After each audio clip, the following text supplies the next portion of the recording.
On va lire verset 13 au verset 20. C'est un verset que tout le monde connaît. Le pasteur Stéphane m'a dit qu'il allait réciter ça. Matthieu 16, 13 à 20.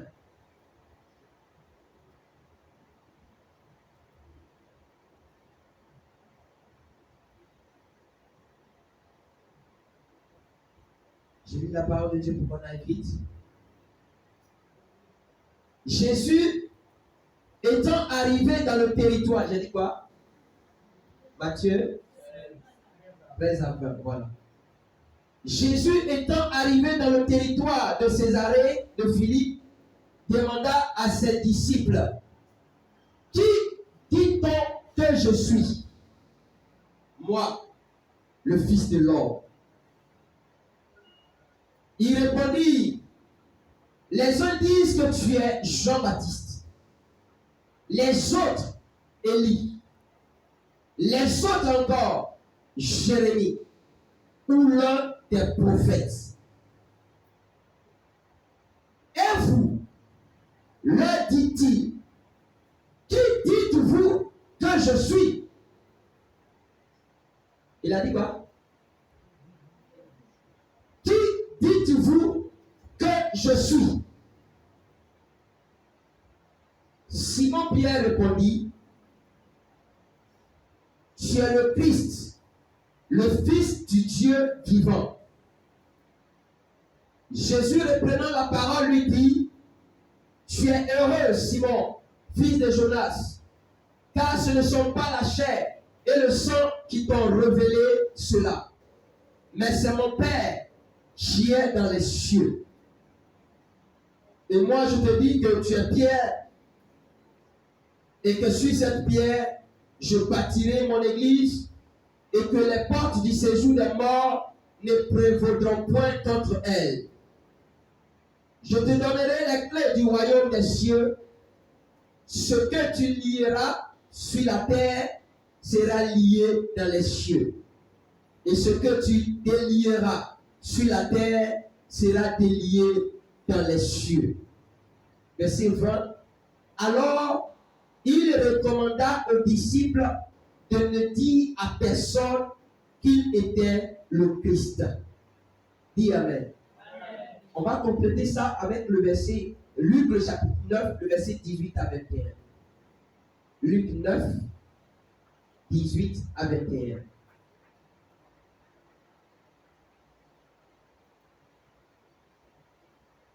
Vous l'avez trouvé? Un jour que Jésus priait à l'écart, ayant avec lui ses disciples, il leur posa cette question. Qui dit-on que je suis? Qui dit-on que je suis? Il répondit, Jean-Baptiste, les autres Élie, les autres qu'un des anciens prophètes est ressuscité. Verset 20. Et vous, leur demanda-t-il, qui dites-vous que je suis? Pierre répondit, le Christ de Dieu. Dis avec moi, le Christ de Dieu. Verset 21, Jésus leur recommanda sévèrement de ne le dire à personne. Alléluia. Frères et sœurs, Jésus était en train de faire le ministère et à un moment donné, tellement il faisait des choses, tellement il captivait l'attention de ses disciples et de ceux-là même qui sont appelés la foule, il va les faire asseoir et il va leur demander un jour, mes chers fils et mes chères filles, qu'est-ce que les gens disent de moi? Qu'est-ce que les gens disent de moi? Pour vous à moi, qu'est-ce que les gens disent de moi? Et la Bible dit que les disciples vont lui donner une réponse. Maintenant, ils leur demandent eux-mêmes. Vous êtes avec moi depuis là. À votre avis, là, qui suis-je? À votre avis, qui suis-je? Et il y a un qui a dit, tu es le Messie. Tu es le Christ. Christ qui veut dire le oint. Tu es le oint de Dieu, selon Luc, qui dit le Christ de Dieu. Tu es le oint de Dieu. Tu es le Messie. Alléluia. Frères et sœurs, lorsqu'ils ont fini de dire ça, Jésus a sorti une parole et il a donné à Pierre. Il dit, cette parole que tu viens de dire n'est pas une parole qui vient de toi. Il dit la chair et le sang. Ça veut dire que ce n'est pas humain. Mais c'est une révélation qui vient du ciel. C'est mon Père, c'est Dieu qui a ouvert tes yeux et que tu as compris aujourd'hui que je suis le oint de Dieu. Je suis l'envoyé de Dieu. Je suis le sauveur du monde. Je suis la lumière du monde. Alléluia. Frères et sœurs, lorsque nous disons Jésus, le modèle parfait, chacun de nous doit comprendre que tu dois finir par avoir une révélation de la personne de Jésus-Christ. Parce que tu peux être chrétien et ne jamais avoir des révélations concernant comment tu as expérimenté Jésus. Ta foi sera certainement une foi plate. Et à la vérité, cela ne peut pas t'envoyer quand tu seras devant le vent contraire. Amen, amen. Amen, amen. Bien-aimé, je voulais dire quelque chose avant de développer ce qu'il y a à développer. Il y a un homme qui a dit une phrase. Et à la vérité, dans cette phrase se trouve aussi une vérité qui vient de la Bible. Il dit, vous êtes la moyenne des 5 personnes qui passent le plus de temps avec vous. Vous êtes quoi? La moyenne des 5 personnes qui passent le plus de temps avec vous. Ça veut dire quoi? De vous à moi, qui sont vos 5 premiers amis proches? Qui est simplement à leur image.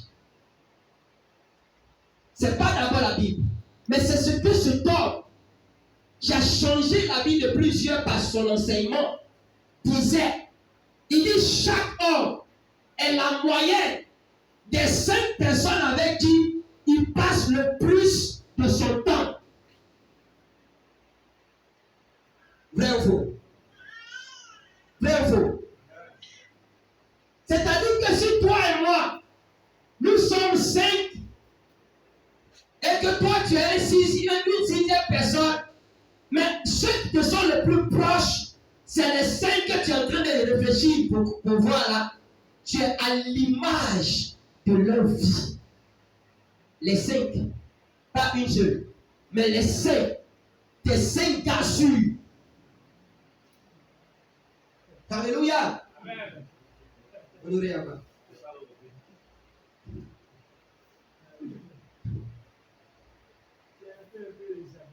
Ça vient, déjà ça vient.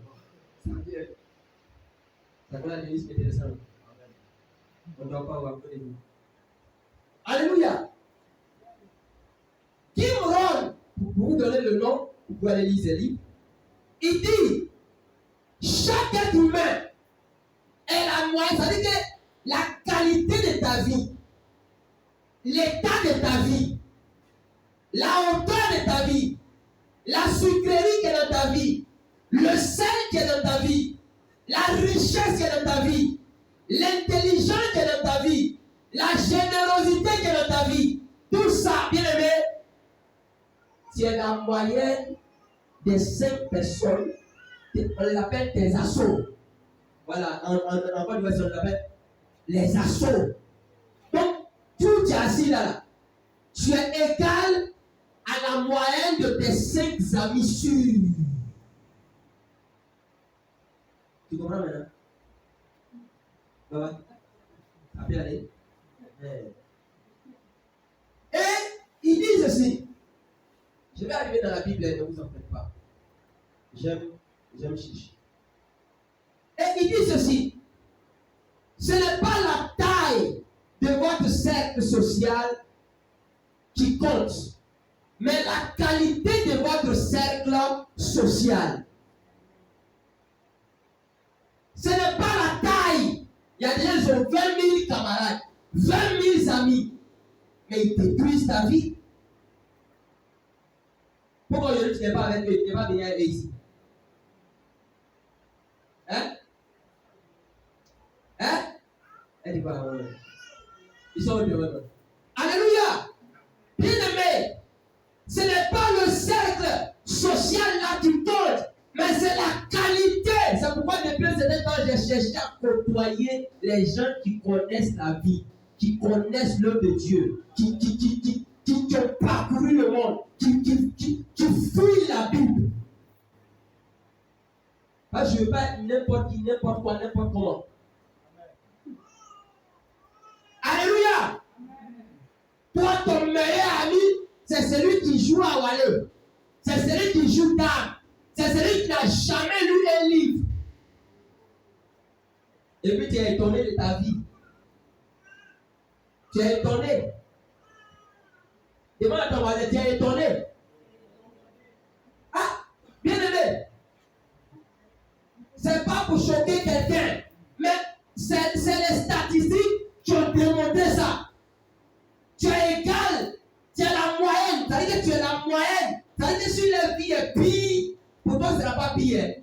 Mais ça ressemble à ça.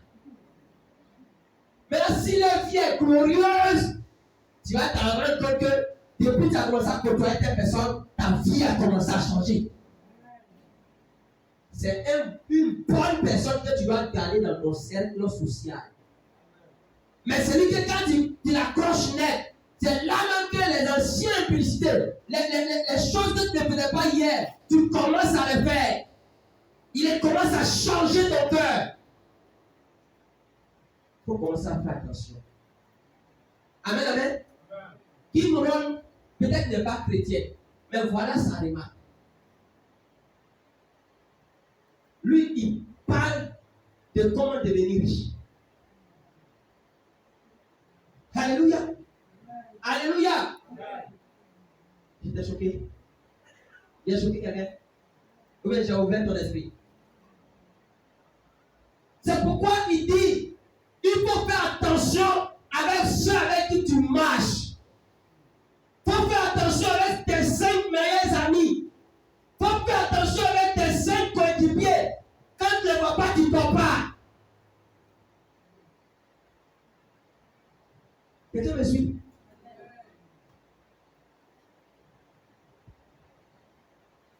Les jeunes filles là, écoutez-moi bien. C'est pas yé qui va changer votre vie.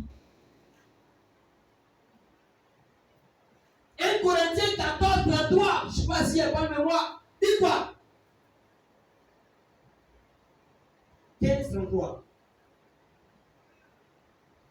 La mauvaise compagnie corrompt les bonnes mœurs.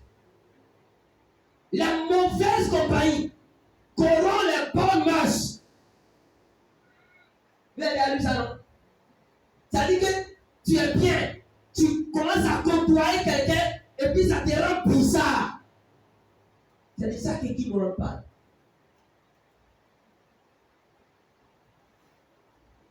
Pose-toi maintenant la question. Qui sont ces gars-là? Je ne les vois pas, ils ne peuvent pas dormir. Et puis, il faut regarder leur vie. Il faut regarder leur vie.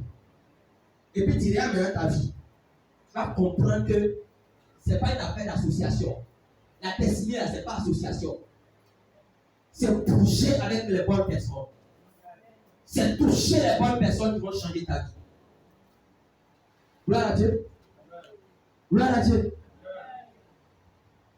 Et il va plus loin. J'ai vraiment développé ça pour que chacun comprenne. Parce que vraiment, moi, j'ai soif et je veux voir mes enfants être positionnés. Oui, ça. Moi, je ne suis pas dispersé dans ma tête. C'est pour ça que je respire cette année 2023. C'est pour ça que je jeûne. C'est pour ça que je prie. C'est pour ça que je souffre. Alléluia. C'est ça. Je ne suis pas dispersé dans ma tête. Moi, je ne connais pas ça. Quand on donne, on est dedans. On peut même faire des erreurs parce qu'on veut être positionné. On peut faire des erreurs. Oui. Mais on est dedans, on respire ça. On dort ça, on se réveille ça. On court avec. On pleure avec. On a faim avec.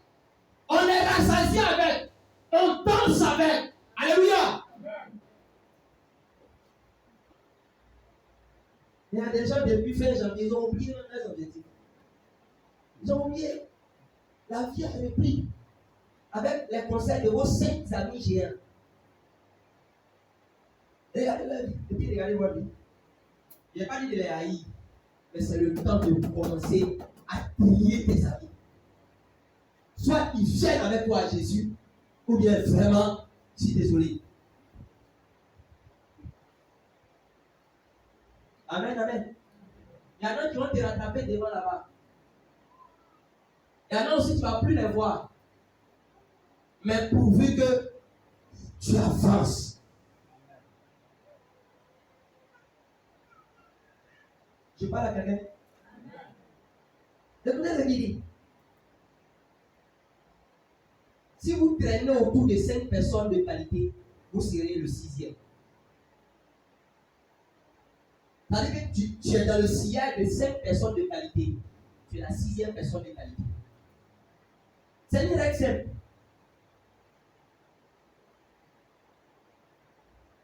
Si vous traînez autour de 5 personnes intelligentes, vous serez la 6e personne intelligente. Je parle à quelqu'un. Si vous traînez autour de 5 personnes confiantes, 5 personnes confiantes, 5 personnes qui croient en eux, vous êtes la 6e personne. Tout à l'heure, le dirigeant a dit quoi? Louange, combien de personnes sont venues? Imaginez que l'autre est venu s'ajouter. Ils allaient contaminer vous tous. Mais chacun a regardé. Alléluia. Amen. Chacun a regardé. Et les grands leaders, avec ça seulement, ils savent déjà qui a envie de réussir, qui n'a pas envie de réussir. On est en train de faire quelque chose de bon, tu n'es pas dedans. Tu préfères être dehors. Amen. Il y a des gens, on l'appelle les spectateurs. Ils sont toujours là pour regarder les autres réussir, les autres avancer, les autres faire. Mais eux là, il n'y a pas le nom acteur là sur leur corps. Dis à ton voisin, c'est dommage. Alléluia. Alléluia. Si vous traînez autour de 5 millionnaires, vous serez le 6e. Parce que toi, tu prends ton argent pour t'habiller. Lui, il va te dire, frère, ce que tu as fait là, tu es dans le faux. Au début là, tu as fait tout ton sauter, danser. Mais tu vas voir que 2 ans après, où la pauvreté a cesse de te chicoter, tu as vu les demander, mais les gars, vous faites comment? Pendant que moi je crève, vous avez de nouvelles voitures. Tu as fini par être quoi? Le 6e. Moi, j'ai déjà vu quelqu'un qui marche, elle est riche, et puis il ne commence pas à faire affaire. Il ne commence pas à investir. Il ne commence pas à prendre son argent pour investir. J'ai jamais vu. C'est-à-dire que tu vois tes amis sont millionnaires, toi tu es pauvre. Pauvre!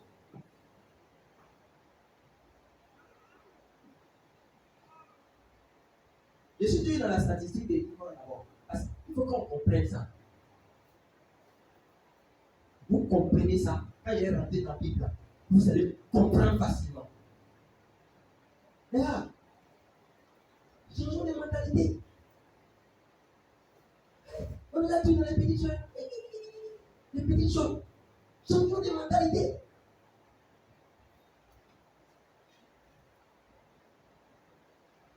vie là, c'est la vie de ton camarade. Il a porté vert, tu as porté vert. Il n'a rien porté, toi aussi tu es nu. Quelle malédiction. Mon Dieu. C'est une malédiction notoire. On peut être avec son camarade jusqu'à 3 heures du matin. Il est assis, non, il est assis. Et c'est quelle moutonnerie ça?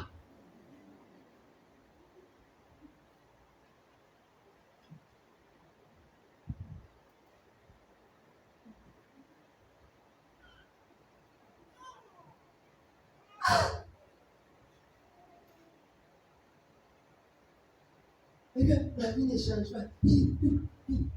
Quoi? Après du matin.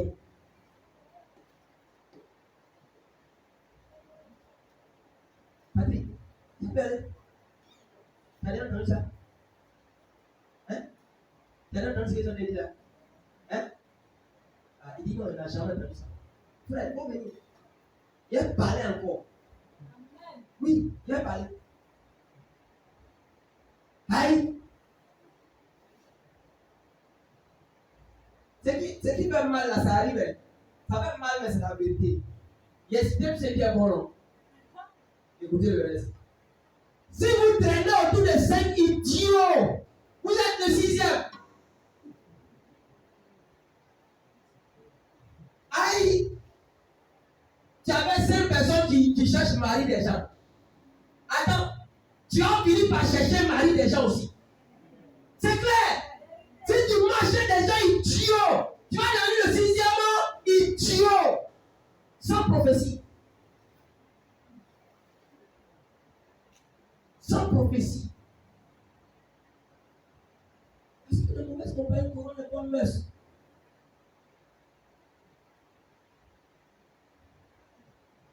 C'est pas vrai d'être sur calme. Ça passe non? Ça passe non? Parce que ça, il n'y a pas danser aussi. Il n'y a pas diluer.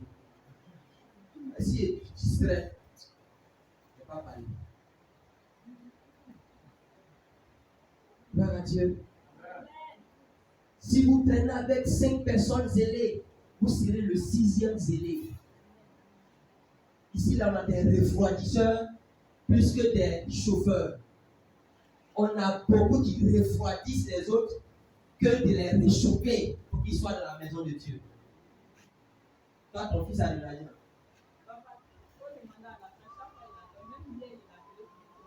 C'est justifié. C'est pas là-bas.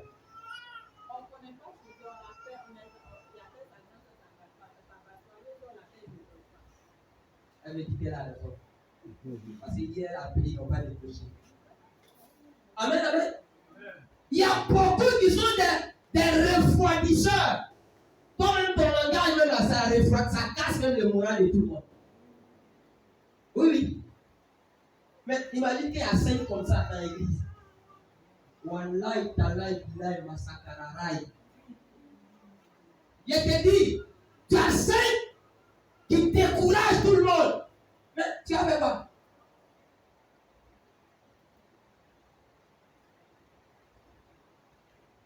Les 6e là, vont devenir beaucoup. C'est comme nous, on fait attention. Au contraire, on va voir quoi? Tu dois être parmi les 5 qui lisent la Bible à l'église. Tu dois être parmi les 5 qui prient beaucoup. Tu dois être parmi les 5 qui chantent beaucoup. Tu dois être parmi les 5 qui sortent pour évangéliser beaucoup. Tu dois être parmi les 5 qui payent les dîmes. Tu dois être parmi les 5 bien-aimés qui arrivent à vraiment appliquer la communion fraternelle.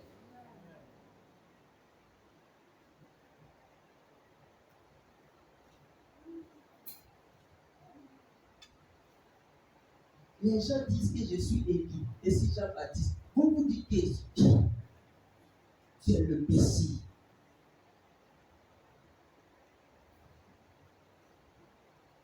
La deuxième partie où les gens ont bien dit que tu es le Messie de Dieu, c'est ce qu'il avait.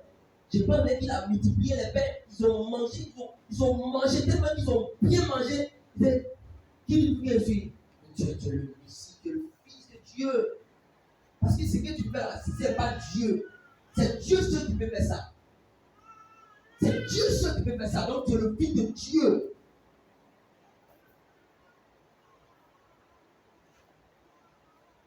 Gloire à Dieu. Gloire à Dieu. Si vous prenez autour de 5 personnes transformées, vous serez le 6e. Oui. Hey, tu marches avec 5 personnes transformées. Il n'y a pas 5 personnes qui ne sont pas transformées. 5 personnes qui sont transformées. 5 personnes qui ont fini avec le péché. 5 personnes qui ont fini avec le péché. Tu seras le 6e personne qui se sanctifie.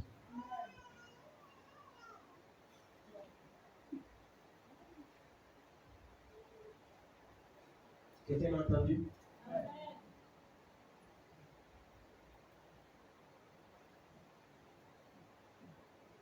On n'a pas dit de ne pas avoir d'amis. Mais tes amis comptent dans ce que tu vas devenir demain. Tes amis comptent.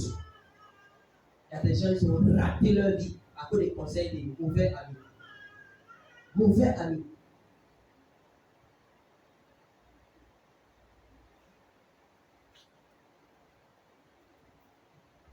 Et Jean 4, 15.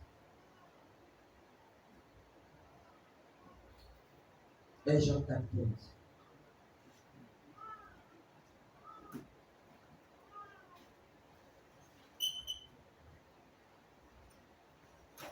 Je dis ça. Et Jean 4, 15.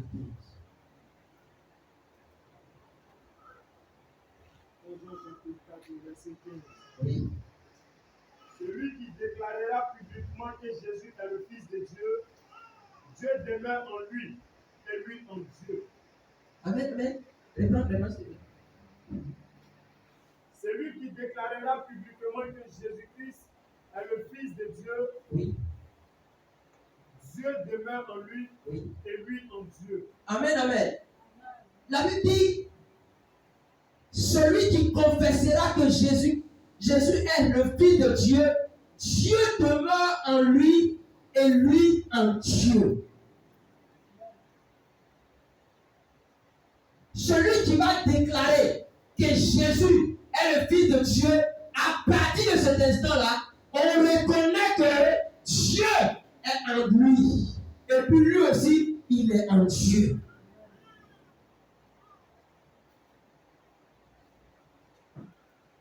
Si quelqu'un reconnaît que Jésus est le Fils de Dieu, Dieu demeure en lui et lui en Dieu.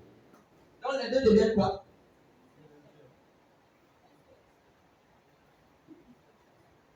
La personne n'est plus elle-même. À cause de la révélation. C'est pas la même chose que Pierre a dit là-bas. Il dit tu es le Messie de Dieu. Tu es le Christ de Dieu. Dieu demeure en lui. Et lui aussi, il est en Dieu. Bien aimés frères et sœurs, à partir de cet instant-là, qui on suit?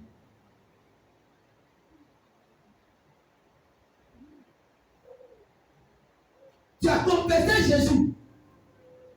Dieu est rentré en toi. Tu marches avec qui? Tu marches avec Dieu. Dieu est en toi par Jésus-Christ. Dieu est en toi par le modèle parfait. Même quand tu es élu, Dieu est en toi. C'est Dieu qui est élu.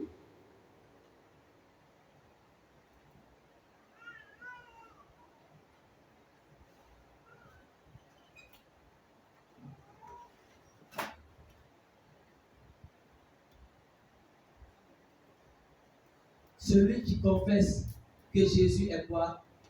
Le Fils de Dieu. La Bible dit quoi? Dieu demeure en lui.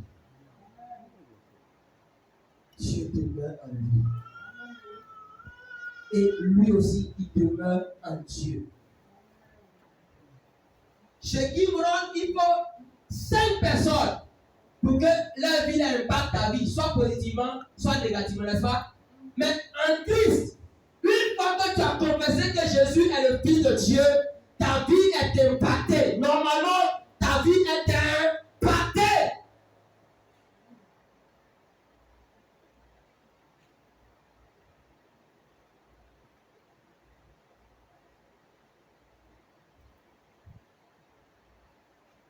La Bible dit, les gens ont identifié Jésus.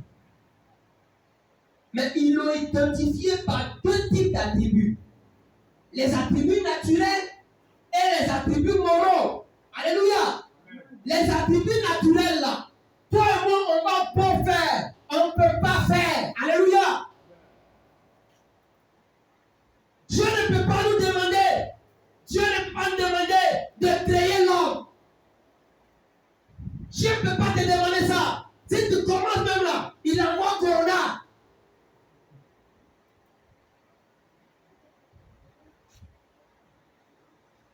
Les attributs naturels là, c'est Jésus, c'est le Saint-Esprit, c'est Dieu lui-même, c'est la parole de Dieu, c'est l'amour, c'est être ça. Ce sont des choses éternelles. Ce sont des choses quoi? Éternelles. La parole de Dieu là, on dit tout va passer. Elle ne passe pas. L'amour là, on dit ça ne périt jamais. Ça ne périt jamais. Le vrai amour, il ne périt pas. Alléluia. Amen. Alléluia. Amen. Donc, ce que Dieu le Père a fait, Dieu le Fils, Jésus-Christ le fait. Et Dieu le Saint-Esprit le fait. Ça, c'est des attributs naturels. On ne va jamais vous annoncer que Dieu est mort. On ne va jamais vous annoncer que le Jésus-Christ est mort et il est resté dans le tombeau. Et là, ça dit qu'il ne peut rien. Il y a longtemps, il est remonté. Parce qu'il était au commencement. On ne va jamais venir vous annoncer que le Saint-Esprit est mort. Merci ma fille, tu as écouté un peu, non? Dieu te bénisse. Amen, amen. Amen, amen. On ne va pas t'annoncer que le Saint-Esprit est mort. Parce qu'il a des attributs naturels.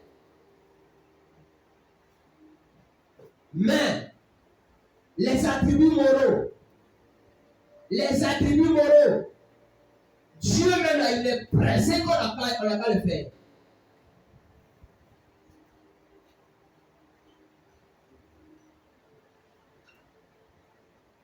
Dieu est combien de fois saint? Et il nous demande d'être quoi? Il nous demande d'être quoi? Il nous demande d'être quoi? Il nous demande d'être quoi, saint? Il nous demande d'être quoi? Hein? Il a peur. Hein? Il nous demande d'être saint. Parce que c'est un attribut que vous et moi, on doit pouvoir copier ça de Dieu. Dieu est lent à la colère. Il nous demande quoi? Hein? Oui. Moi, je vous ai levé la main. Il nous demande d'être lent à la colère aussi. Et même quand on sera dans la colère, on ne doit pas pécher.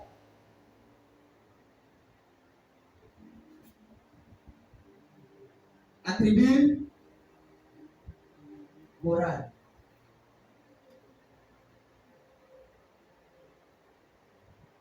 Jésus, le modèle parfait, c'est beaucoup de choses que nous allons voir ensemble. Dis amen. Amen. Attribut naturel là, frère, soeur, pardon, on va laisser ça.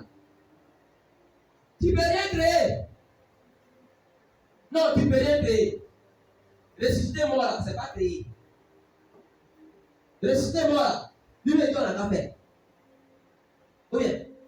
Voilà. Mais créer quelque chose comme nouvelle étoile qui n'a jamais existé, tu n'y arriveras pas. Le but qui y arrivera, toi tu seras adoré, tu seras célébré, tu seras vraiment glorifié. Et tu prends la place de Dieu. Donc nous devons nous concentrer dans cette thématique sur les attributs moraux. Quand on parle d'attributs, on parle bien aimé des qualités propres à quelqu'un, à quelque chose ou à une divinité. C'est des qualités. c'est des valeurs, c'est des vertus, c'est des traits de caractère qui sont distinctifs à la personne. Et Jésus en a assez. Jésus a beaucoup. Le Jésus que tu as accepté a beaucoup.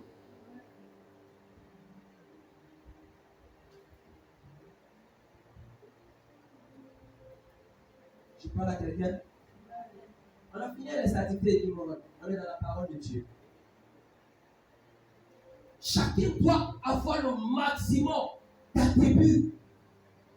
Ce que Dieu veut qu'on fasse à mon copie là, nous devons tout faire pour avoir le maximum.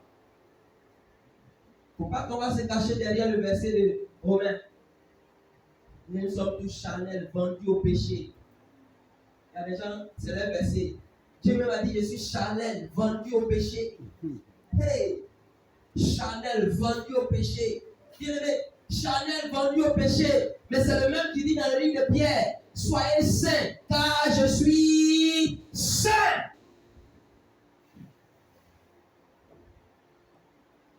C'est bien, c'est fort, c'est bien. Mais j'ai trouvé un autre formateur pour toi. Il vient bientôt. Acclamez le Seigneur pour lui. Oh, bien-aimé. Je vous parle de tout mon cœur parce que je vous parle et je me parle à moi-même. Amen, amen. Amen, amen. Est-ce qu'on peut lire Matthieu le chapitre 11, le verset 19? J'espère que je ne me trompe pas. J'ai tellement pris des notes que j'ai peur de me tromper.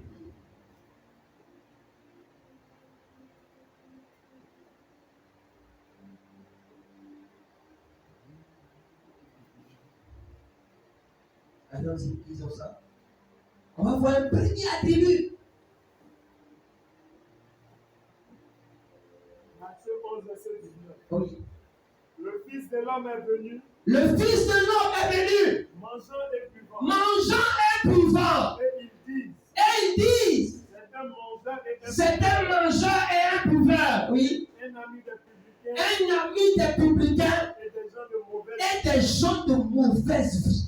Mais la sagesse a été justifiée par ses œuvres. Mais la sagesse a été justifiée par ses œuvres. Quelqu'un comprend? Première qualité de Jésus-Christ. On doit copier. La Bible appelle comment? L'ami des gens de... C'est ça, non? L'ami des gens de mauvaise vie. Jésus est un ami des gens de mauvaise vie. Aujourd'hui, au milieu évangélique, on dit non. Le païen, c'est le païen. On ne doit même pas. Non, le païen, c'est le païen. Frère, Dieu t'envoie en mission auprès du païen. Dieu t'envoie en mission. Il faut que toi et moi nous soyons des amis des gens de mauvaise vie. Si nous sommes les amis des gens de mauvaise vie, nous allons les gagner à Jésus.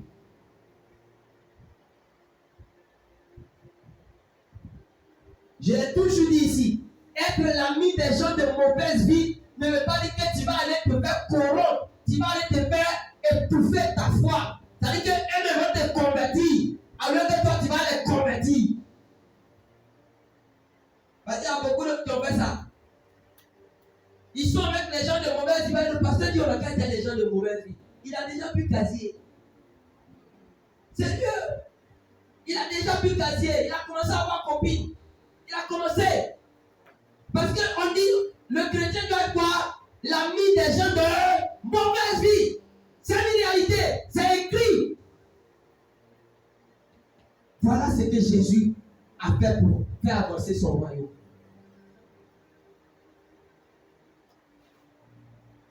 L'ami des gens de... Frère, c'est pas à nous de juger. C'est même pas à nous de juger. Parce que ça, c'est attribué quoi? On met ça dans le public naturel. Juger. C'est-à-dire que toi, tu as le sort de quelqu'un qui va à l'enfer ou au paradis. Ça, c'est Dieu. N'est-ce pas? C'est Dieu qui a ce pouvoir. Mais nous, on doit être les amis des gens de mauvaise vie parce que Jésus a été quoi? L'ami des gens de mauvaise vie.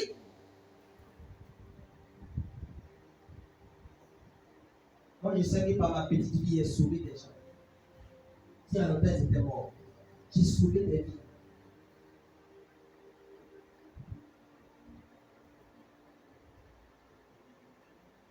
Amen, amen. Amen, amen. Frère, je ne te prêche pas pour que tu écoutes avec la tête. Écoute avec ton cœur. Il aimait les gens de mauvaise vie. Moi, j'ai fait des atouts à des gens ivres à l'extrême. Non. Si ce n'est pas l'amour de Dieu, t'amènes en plein des gens. Le gars, son salon est rempli de scènes graves. Mais tu poses ta main dans ses plaies. Les gens diront Jésus, mais il faut que ce que Jésus a fait, nous puissions le faire. Alléluia. Aimez les ivrognes, mais ne soyez pas ivrognes. Aimez les impudiques, mais ne soyez pas impudiques. Aimez les drogués, mais ne soyez pas drogués. Aimez les prostituées, mais ne soyez pas prostituées. Aimez, bien-aimés, tous ceux qui ont la voleur, mais ne soyez pas voleurs.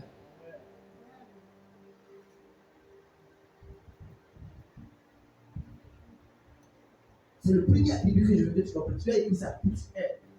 Jésus aimait les gens, les pécheurs. Jésus aimait les gens de mauvaise vie.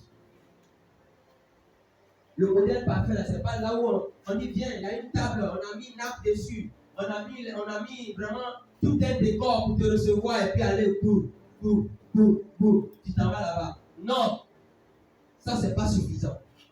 C'est pas suffisant. À partir du mois prochain, on sort. On sort. Notre premier site, ça sera la plage. On va aller avec les prospectus en main. On va sortir. On va causer avec les gens. On va rire avec eux. On va les épater. Alléluia. Amen. Tu allais me dire bien amen parce que tu vas partir avec moi. Amen. On est resté dans le temple 5 ans. On doit aller dehors.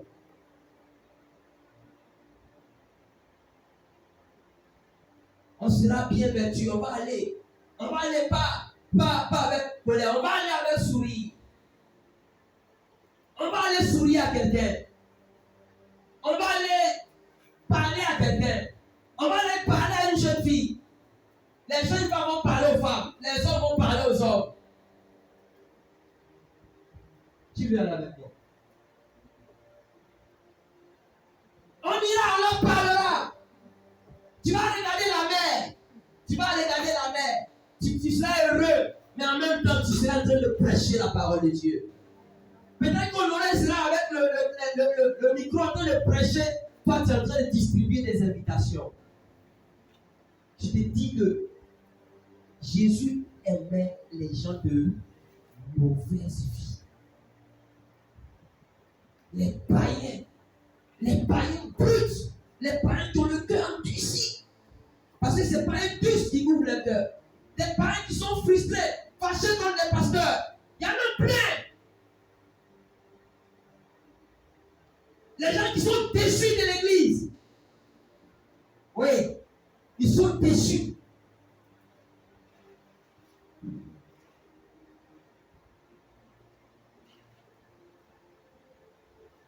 Voilà un homme qui arrive chez Zachée. Le gars, il a PhD en vol. Zachée avait doctorat en prendre ce qui n'est pas à lui. Oui. Il avait une licence en mensonge. Et puis il avait une maîtrise dans faire les bons calculs. Mais quand Jésus est rentré chez lui, Jésus est ressorti. Zachée avait le drapeau de la paix. Il suivait Jésus comme ça. Avec le drapeau de la paix. Avec le drapeau du salut de son âme. Avec, je ne sais pas comment il peut décrire ça, mais Zachée n'a plus jamais été le même. Bien aimé, on peut se prêcher jusqu'à le soir. Mais est-ce que quand tu entends, tu vas chez toi, est-ce que tu appliques? C'est là le problème.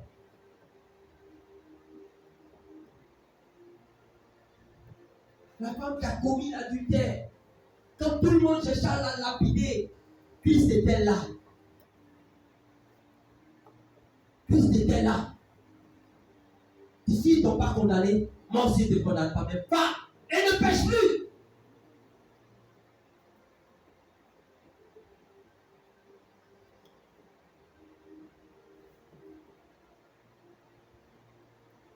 Alléluia. Alléluia. Lisons 1 Corinthiens chapitre 6, 9 à 11. Vous allez voir vers qui Jésus partait. Vers qui nous devons partir. Écrivez bien, retenez ça, écrivez bien ce passage. Parce que ça parle fort. 1 Corinthiens chapitre 6, 9 à 11. Et ce que vous aimez où on saute, on crie, on fait beaucoup de bruit, il y a la débandade partout, je sais. Prenez la parole. Et des temps viendront, on va sauter, on va casser les gens, on va déranger tout ici.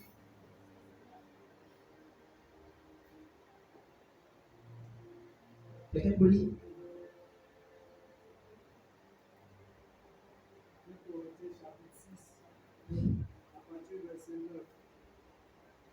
Ne savez-vous pas que les injustes n'hériteront point le royaume de Dieu? Oui. Ne vous y trompez pas, ni les débauchés, ni les idolâtres. Alors, doucement. Il dit quoi? Ne vous y trompez pas. Ne vous y trompez pas. Ni les débauchés. Chez moi, c'est dit ni les impudiques. Oui. Ni les idolâtres. Ni les idolâtres. Ni les adultères. Ni les adultères. Ni les efféminés. Les efféminés, c'est qui? Hein? Rachel dit pas, hein?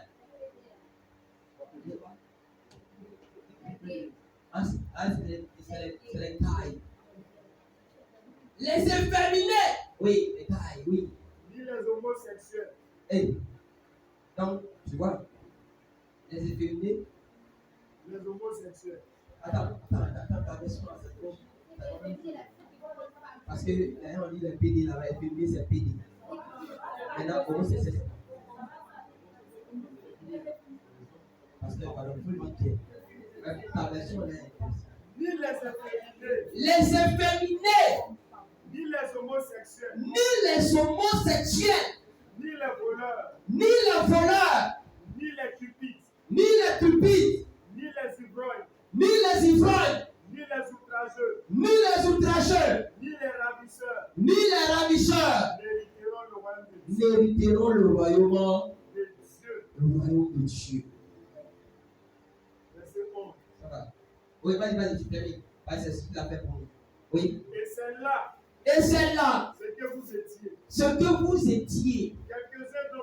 Quelques-uns d'entre vous. Mais vous avez été lavés. Vous avez été lavés. Mais vous avez été sanctifiés. Vous avez été sanctifiés. Mais vous avez été justifiés. Vous avez été justifiés. Au nom du Seigneur Jésus-Christ. Et par le Saint-Esprit. Et par le Saint-Esprit.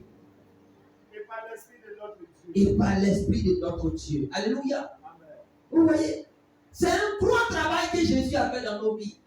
Laver, sanctifier, justifier. C'est fort. Quand tu viens à lui, celui qui accepte, bien sûr, il te lave, il te sanctifie et il te justifie. Il y a un autre point où il te glorifie même. Tout va bien? Tout va bien? Donc la liste qui a été citée par l'apôtre Paul, c'est eux nos amis de demain. Oui, c'est eux nos amis de demain. Les efféminés là, c'est eux nos amis de demain. Les idolâtres, les impudiques là, c'est eux nos amis de demain. Pour que quoi? Eux aussi soient lavés, sanctifiés, justifiés. Souvent quand les gens arrivent à l'église, ils restent au premier niveau. On finit même pas même de les laver. Ils sont bloqués là. Parce que tu les laves matin. À midi, il a fait quoi? Tu les laves de matin jusqu'à 23h. À minuit. Il y a beaucoup de chrétiens que nous sommes là. On est au niveau de laver. Laver. Dis-moi laver. Laver. On dit laver. Je vais dépasser laver. Lavero. Je vais dépasser lavero. Alléluia. Pourquoi tu vas rester au niveau de laver? En une journée, Zaché a quitté laver, sanctifier. En une journée. Jésus d'aujourd'hui là. On a accepté le matin. L'homme de Christophe Colomb arrive. Jusqu'à son anniversaire arrive. On n'a pas encore fini avec laver.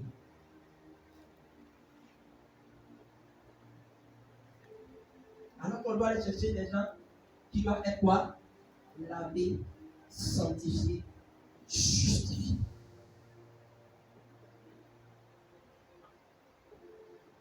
Voyons. Dieu nous aime. Il nous a aimés. Aujourd'hui, le petit niveau qu'on a atteint, on n'arrive même pas à reconnaître ce que Dieu a fait pour nous. Allez-y, regardez. Ceux qu'on va aller chercher à partir du mois de mai. Allez-y, regardez comment ils souffrent, comment ils sentent l'odeur de leur péché. Si Dieu peut ouvrir tes narines, ta sensibilité nasale, spirituellement parlant, pour que tu sentes l'odeur de celle qui lutte avec le péché. Tu ne parles pas de toi pour toi que tu luttes avec ça. Mais pour toi, là, tu es déjà là, toi-même, tu peux lutter avec ça. Mais l'autre qui ne connaît pas encore Jésus, il pue le péché spirituel. Mais Jésus faisait quoi? Il les aimait. Je suis le premier à vous dire, Jésus aimait les païens. Il aimait les pécheurs. Il aimait les gens de mauvaise vie. Ce matin, quand tu vas sortir et que tu vas voir quelqu'un de mauvaise vie, ne le repousse pas. Parce que nous, on a fini à repousser. On repousse. Comme il n'est pas encore correct comme nous, on le repousse. Nous tous on fait ça. Mais ne le repousse plus. Attire-le par toi tes valeurs. Par toi les attributs que tu as de Jésus. J'ai 14 points comme ça à vous donner. On aura quelque peu le dimanche prochain. Tu peux acclamer le Seigneur.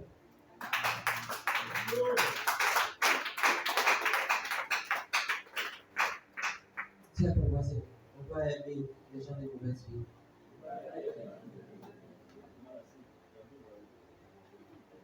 Il dit quoi? Ah. Et toi, si tu ne l'aimes pas, et il ne sent pas ton pouvoir. Ça est sûr. Prends avec moi Ésaïe 53, 3. On va voir le deuxième point et puis on va partir.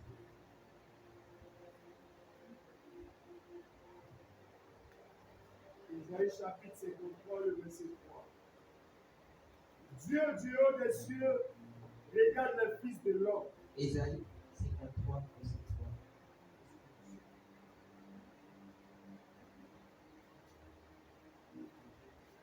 Ésaïe chapitre 53, verset 3. Méprisé et abandonné des hommes. Méprisé et abandonné des hommes. Homme de douleur. Homme de douleur. Et habitué à la souffrance. Et habitué à la souffrance. Semblable à celui dont on détourne le visage. Semblable à celui dont on détourne le visage. Nous l'avons dédaigné. Nous l'avons dédaigné. Nous n'avons fait de lui aucun cas. Nous n'avons fait de lui aucun cas.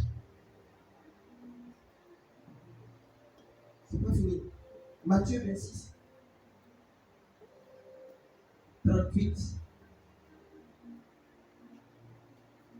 Matthieu 28, 26, 38. Ouais. Écoutez bien. Parce que ça aussi, c'est un attribut. Il a dit alors. Mon âme est triste jusqu'à la mort. Mon âme est triste jusqu'à la mort. Restez ici. Restez ici Et veillez avec moi. Alléluia. La Bible dit quoi? La Bible appelle Jésus quoi? L'homme habitué. Habitué à quoi? Habitué à la souffrance. Mais bien, où nous sommes assis là? Notre bête noire, c'est quoi? La souffrance.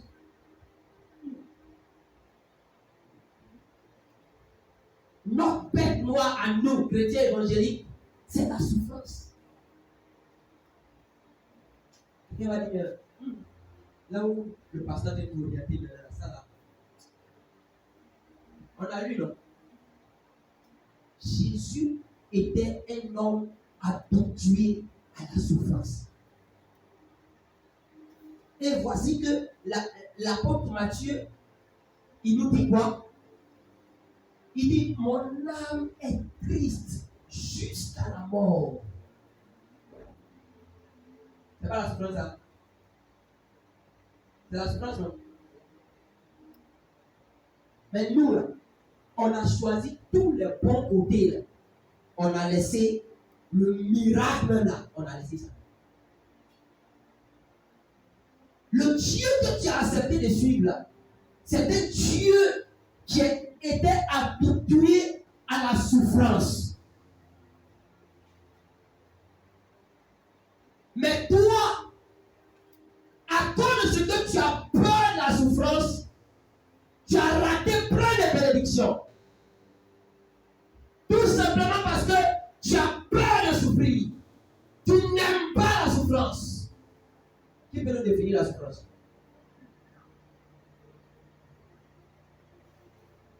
Oh, souffrance.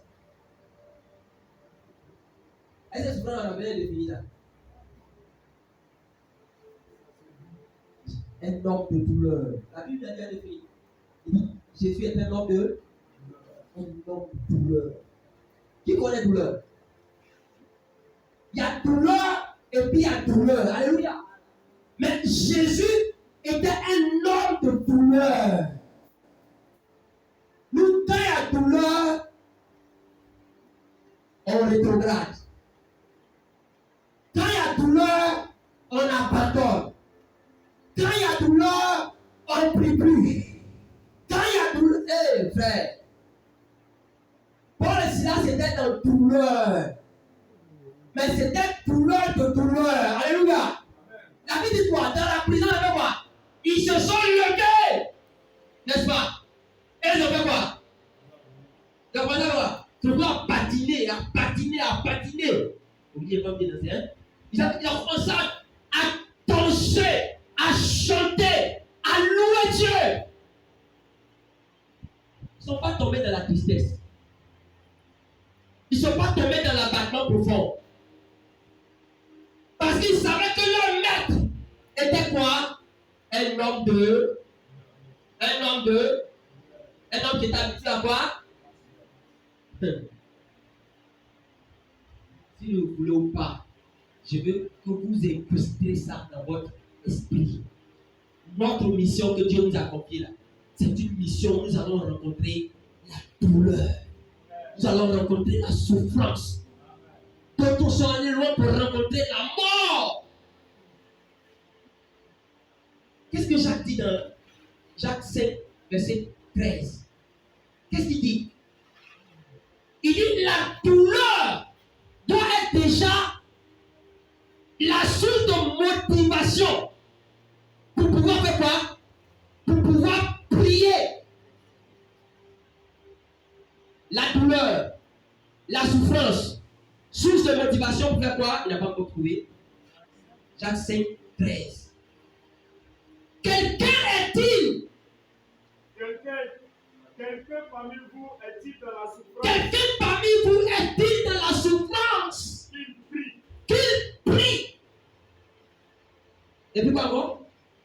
dit? Quelqu'un est-il dans la joie Quelqu'un est-il dans la joie qu'il chante des cantiques? qu'il chante des cantiques? Vous voyez? La souffrance nous pousse à prier. Et la joie nous pousse à chanter. Homme de douleur, habitué à la souffrance. On se comprend maintenant, non? Mais toi, ta douleur te tue. Ta douleur te terrasse. Ta douleur te fait abandonner l'adoration. Ta douleur t'éloigne de Dieu. Ta douleur, il ça fait quoi encore? Ça te pousse à pécher. Ta douleur te fait aller ramasser les fétiches que tu as jetés pour venir à Jésus. On se comprend, non? Jésus a connu la souffrance. Deuxième point. Il a connu la souffrance. Nous aussi, nous connaîtrons la souffrance. Nous connaîtrons quoi? Synonyme de souffrance? Hein? Douleur, autre chose, autre mot? Problème. Alléluia. Autre mot? La peine. La peine. Autre mot? Les humiliations. Autre mot? Hein? Les échecs. Tu as échoué. Ça fait mal. C'est la douleur. Mais il dit lève-toi. Lève-toi et continue. Lève-toi et continue. Parce que ça va marcher. Devant là-bas, ça va marcher. Moi, je suis passé par là. Je suis un homme de douleur, habitué à la souffrance. Quelqu'un m'entend ce matin? Le modèle parfait. Le modèle, ouais, il est le modèle parfait. Mais on ne va pas vous dire tout ce qui est bon. On va vous dire aussi ce qu'il a fait. Ce qui fait de lui le modèle parfait. Il y a des choses terribles. Terribles.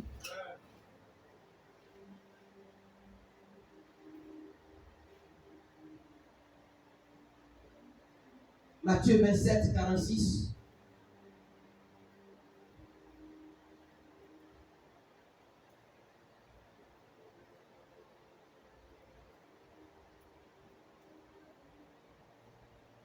Aimer la parole de Dieu. Notre maître a aimé la parole de Dieu.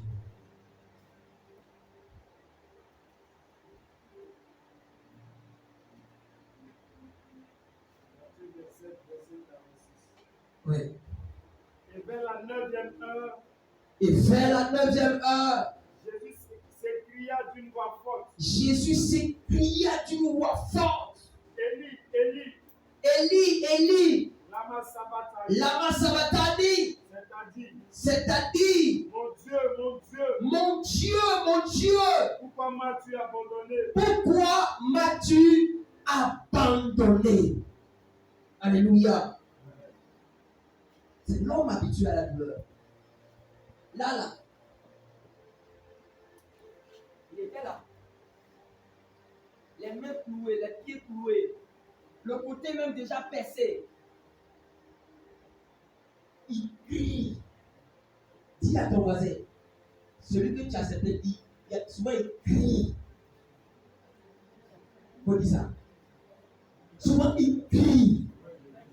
Il crie d'une voix forte. Tellement c'est douloureux. Il crie. Donc, souvent ça. C'est pas toi qui as commencé. Alléluia. Alléluia. Les peines là, c'est pas toi qui as commencé. Le maître même là. Quand quelqu'un est habitué à quelque chose. Hey, il est pas habitué. Mais je vous une parenthèse pour vous expliquer un peu que quand le Seigneur est venu, au temps où il est né là, le jour que dans nos études on m'a expliqué ça, j'ai respecté encore plus le Seigneur. au moment où il doit imposer le christianisme, là, les autres étaient déjà là. Amen, amen. Les autres étaient déjà là. Il y a des dominations qui étaient là. Et ces dominations ne voulaient pas entendre parler du christianisme. Mais il devait se faufiler au milieu de toutes ces croyances bizarres qui étaient déjà là pour envoyer sa doctrine. Alléluia. Mais un jeune homme de 30 ans, comment il va faire pour s'opposer aux Romains? Comment il va faire pour s'opposer aux Esséniens? Comment il va faire pour s'opposer aux pharisiens? Comment il va faire pour s'opposer à qui encore là? Aux Sadducéens et autres. Voilà des gens qui sont assis. Comment il va faire pour s'opposer aux docteurs de la loi? 30 ans. Tu as tous ces gars-là qui sont là. Et en temps où c'est les Romains qui sont là, tu fais comment? Quand il a habitué à la seconde, on ne comprenait pas. Mais c'est tout ça là. Ça veut dire il veut parler net. Lui a la taxi, lui a la taxi, lui a la taxi, lui a la taxi. Mais c'est dans ça là Jésus nous a laissé le message que nous prêchons. Frère, qu'on t'explique bien cette histoire de la naissance de l'église. À partir de là où Jésus même était sur terre, comment il a fait pour avoir le dessus? Au moment où on sort, on dit, on va dire que tu es le roi. Il dit, tu es notre roi, non? Il sait pourquoi il dit ça. De rien. Il a poussé les pions jusqu'à ce qu'il arrive au sommet. Est-ce que ça a été facile? Mais il a lutté avec eux. N'importe quelle sorte de philosophie était là pour qu'il ne fasse pas la mission de son Père. Tout était réuni pour que Jésus échoue. Mais il n'a pas eu peur de la souffrance. Il n'a pas eu peur. Dis à ton voisin, il n'a pas eu peur. Toi aussi, n'aie pas peur de la souffrance.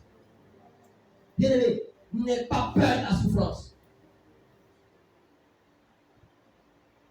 Les gens ont peur. Ils ont peur de la souffrance. Dès que c'est Dieu peut-être, oh, Dieu n'existe pas. Dieu n'existe pas. Tu ne pourras pas aller loin. Tu ne pourras pas aller loin. Si tu as peur de la souffrance, tu ne pourras pas aller loin. Tu ne pourras pas. Et te dit, ce n'est pas prophétie, mais tu ne pourras pas.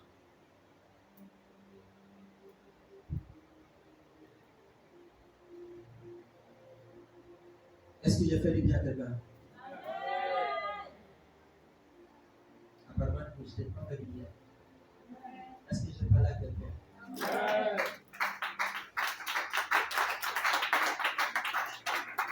Le dimanche prochain, nous allons continuer parce qu'il y a beaucoup de choses que Jésus a fait, ou que Jésus est, ou que Jésus a été, et que nous devons vraiment nous familiariser avec ces choses-là. Tu vas voir que ta vie ne sera plus comme avant. Ta vie ne sera plus comme avant. Que Dieu nous bénisse. Et que sa grâce soit sur nos vies. Tu vas baisser la tête et on va prier.